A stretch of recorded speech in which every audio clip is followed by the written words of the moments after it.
ಗೋಪಾಲಪುರ ಎಂಬುದು ಒಂದು ಚಿಕ್ಕ ಹಳ್ಳಿಯಾಗಿತ್ತು. ಅಲ್ಲಿ ವಾಸಿಸುವ ಹೆಚ್ಚಿನ ಜನರು ತುಂಬಾ ಬಡವರಾಗಿದ್ದರು.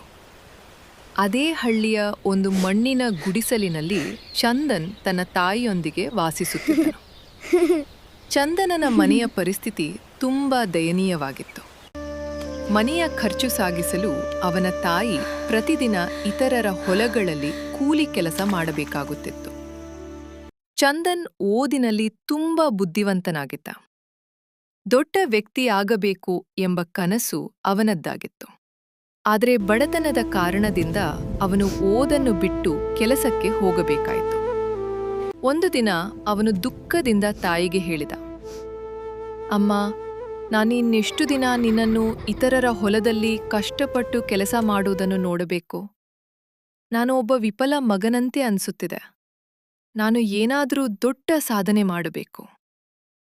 ತಾಯಿ ಮಮತೆಯಿಂದ ಅವನ ತಲೆಯ ಮೇಲೆ ಕೈ ಇಟ್ಟು ಹೇಳಿದಳು, ಮಗನೇ, ಬಡತನ ಮನುಷ್ಯನನ್ನು ದುರ್ಬಲನಾಗಿಸಬಹುದು, ಆದರೆ ಶ್ರಮಿಸುವ ಗುಣ ಇರುವವನನ್ನು ಅದು ಎಂದಿಗೂ ಹಸಿವಿನಿಂದ ಇರಿಸುವುದಿಲ್ಲ. ಧೈರ್ಯ ಕಳೆದುಕೊಳ್ಳಬೇಡ. ದೇವರು ಪ್ರತಿಯೊಬ್ಬರಿಗೂ ಒಂದಲ್ಲೊಂದು ದಾರಿ ಇಟ್ಟುಕೊಂಡಿದ್ದಾನೆ. ನಿನ್ನ ಮನಸ್ಸು ಮತ್ತು ಉದ್ದೇಶ ಸದಾ ಶುದ್ಧವಾಗಿರಲಿ.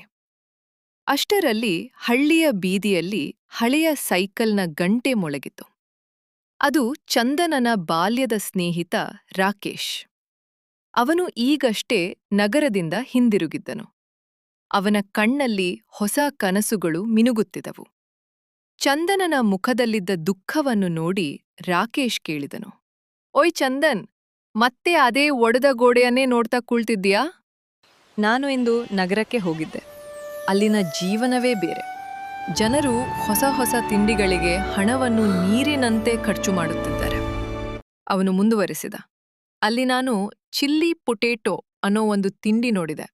ಜನರು ಅದರ ರುಚಿಗೆ ಹುಚ್ಚರಾಗಿದ್ದಾರೆ. ಚಂದನ್ ನಿಟ್ಟುಸಿರುಬಿಟ್ಟು ಹೇಳಿದನು, ರಾಕೇಶ್, ನಗರದ ವಿಷಯಗಳು ನಗರದಲ್ಲೇ ಚೆನ್ನಾಗಿರುತ್ತವೆ. ನಮ್ಮ ಹಳ್ಳಿಯಲ್ಲಿ ಜನರಿಗೆ ಆಲೂಗಡ್ಡೆ ಮತ್ತು ರೊಟ್ಟಿಯೇ ಕಷ್ಟದಿಂದ ಸಿಗುತ್ತದೆ. ಅವರು ಚಿಲ್ಲಿ ಪೊಟೇಟೊ ಹೇಗೆ ತಿನ್ನುತ್ತಾರೆ? ಅದರ ಜೊತೆಗೆ ನನ್ನ ಬಳಿ ಕೆಲಸ ಆರಂಭಿಸಲು 1 ರೂಪಾಯಿಯೂ ಇಲ್ಲ. ರಾಕೇಶ್ ನಗುತ್ತಾ ಹೇಳಿದನು, ನೀನು ರುಚಿಯ ಜಾದೂಗಾರ. ಬಾಲ್ಯದಲ್ಲಿ ನೀನು ಮಾಡಿದ ಮಸಾಲೆಯ ಆಲೂಗಡ್ಡೆಯ ರುಚಿ ಇನ್ನೂ ಮರೆತಿಲ್ಲ.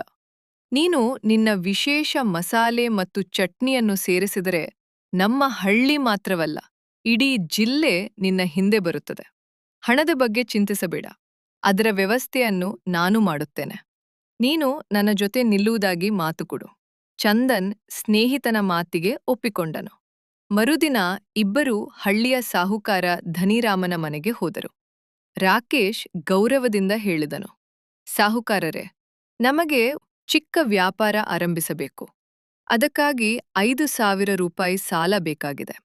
ಧನಿರಾಮ ಕೇಳಿದನು, ನಿಮ್ಮ ಬಳಿ ಜಮೀನು ಇದೆಯಾ? ಚಿನ್ನಾಭರಣ ಇದೆಯಾ? ಎತ್ತು ಇದೆಯಾ? ಏನೂ ಅಡಮಾನ ಇಡುತ್ತೀರಾ? ಚಂದನ್ ಶಾಂತವಾಗಿ ಉತ್ತರಿಸಿದನು, ನಮ್ಮ ಬಳಿ ಅಡಮಾನಕ್ಕೆ ಏನೂ ಇಲ್ಲ. ಈ 2 ಕೈಗಳಿವೆ. ಇವು ಶ್ರಮಿಸಲು ಮಾತ್ರ ಬಲ್ಲವು. ನಾವು ಸಾಲ ತೀರಿಸಲಿಲ್ಲ ಅಂದರೆ ನಿಮ್ಮ ಹೊಲದಲ್ಲಿ ಜೀವನ ಪೂರ್ತಿ ಉಚಿತವಾಗಿ ಕೆಲಸ ಮಾಡುತ್ತೇನೆ. ಧನಿರಾಮ ಕ್ಷಣಕಾಲ ಯೋಚಿಸಿ, ಸರಿ, ಈ 5,000 ರೂಪಾಯಿ ತೆಗೆದುಕೊಳ್ಳಿ. ಆದರೆ ಪ್ರತಿ ತಿಂಗಳ ಮೊದಲನೇ ತಾರೀಕಿಗೆ ಬಡ್ಡಿ ತಪ್ಪದೆ ಕೊಡಬೇಕು. ಇಲ್ಲವಾದರೆ ಒಪ್ಪಂದ ನಿಮ್ಗೆ ಗೊತ್ತಿದೆ. ಹಣ ಸಿಕ್ಕ ಕೂಡಲೇ ಇಬ್ಬರು ಒಂದು ಹಳೆಯ ತಳ್ಳುಗಾಡಿಯನ್ನು ಖರೀದಿಸಿ ಚೆನ್ನಾಗಿ ಸ್ವಚ್ಛಗೊಳಿಸಿದರು. ಅದರ ಮೇಲೆ ದೊಡ್ಡ ಅಕ್ಷರಗಳಲ್ಲಿ ಬರೆದರು, ಚಿಲ್ಲಿ ಪೊಟೇಟೊ ವಾಲಾ. ಆ ರಾತ್ರಿ ಚಂದನ್ ನಿದ್ದೆ ಮಾಡದೆ ಹೊಸ ಮಸಾಲೆ ತಯಾರಿಸಿದನು. ತಾಜಾ ಕೆಂಪು ಮೆಣಸಿನಕಾಯಿ, ಹುರಿದ ಜೀರಿಗೆ ಮತ್ತು ಒಂದು ವಿಶೇಷ ಔಷಧೀಯ ಸಸ್ಯವನ್ನು ಸೇರಿಸಿದನು. ಅವನು ರಾಕೇಶ್ಗೆ ಹೇಳಿದನು, ಇದಕ್ಕೆ ಬೆಲ್ಲ ಮತ್ತು ಹುಣಸೆ ಹಣ್ಣಿನ ಸಣ್ಣ ರುಚಿಯನ್ನು ಸೇರಿಸಿದ್ದೇನೆ.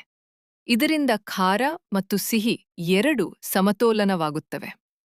ರಾಕೇಶ್ ರುಚಿ ನೋಡಿ ಆಶ್ಚರ್ಯದಿಂದ ಹೇಳಿದನು, ಅಯ್ಯೋ, ಇದು ಅದ್ಭುತ! ನಾಳೆ ಈ ಆಲೂಗಡ್ಡೆ ತವೆಯ ಮೇಲೆ ಸುಟ್ಟಾಗ ಇಡೀ ಹಳ್ಳಿ ಇಲ್ಲಿಗೆ ಓಡಿ ಬರುತ್ತದೆ. ಇಂದಿನ ವಿಡಿಯೋ ನಿಮಗೆ ಇಷ್ಟವಾಗಿದ್ದರೆ ದಯವಿಟ್ಟು ಲೈಕ್ ಮಾಡಿ, ನಿಮ್ಮ ಸ್ನೇಹಿತರೊಂದಿಗೆ ಶೇರ್ ಮಾಡಿ, ನಿಮ್ಮ ಅಭಿಪ್ರಾಯವನ್ನು ಕಮೆಂಟ್ ಮೂಲಕ ತಿಳಿಸಿ.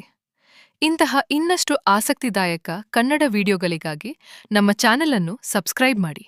ಜೊತೆಗೆ ಹೊಸ ವಿಡಿಯೋಗಳ ನೋಟಿಫಿಕೇಷನ್ಗಳನ್ನು ಮೊದಲು ಪಡೆಯಲು ಪಕ್ಕದಲ್ಲಿರುವ ಬೆಲ್ ಐಕಾನ್ ಅನ್ನು ಕ್ಲಿಕ್ ಮಾಡಿ. ನಿಮ್ಮ ಬೆಂಬಲವೇ ನಮಗೆ ಇನ್ನಷ್ಟು ಉತ್ತಮ ವಿಡಿಯೋಗಳನ್ನು ತಯಾರಿಸಲು ಪ್ರೇರಣೆ. ಧನ್ಯವಾದಗಳು.